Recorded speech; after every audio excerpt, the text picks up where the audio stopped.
Hey, what's going on, guys? I'm going to talk today about when Nelson Mandela was released from Victor Verster prison. He was released on February 11th, 1990, and yesterday would have been the 28th anniversary that he would have been released. He was released, or ordered to be released, by F.W. de Klerk, and he spent a total of 27 years in prison, but he didn't spend all the 27 years on Robben Island. He spent 18 of the 27 years in Robben Island.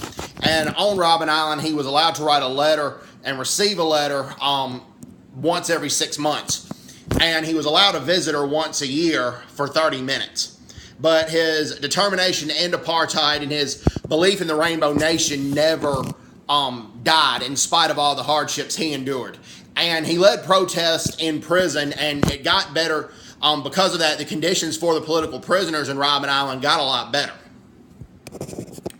And his constituents did not want him to reconcile with the white minority. A lot of his constituents did not, but most of his constituents did. Most of his constituents wanted the white South Africans to stay, and they wanted him to reconcile. But there was a small but not insignificant portion of them that didn't, okay? And in spite of that, he chose to retain the Springbok rugby team and the colors green and gold, and that ended up uniting South Africa. And the Springboks that year in 1995, a year after he became president, they won the Rugby World Cup. Nelson Mandela was elected president of South Africa on April 27th, 1994, and he was the first democratically elected president of South Africa, where every South African, regardless of race or color, could vote. So I'm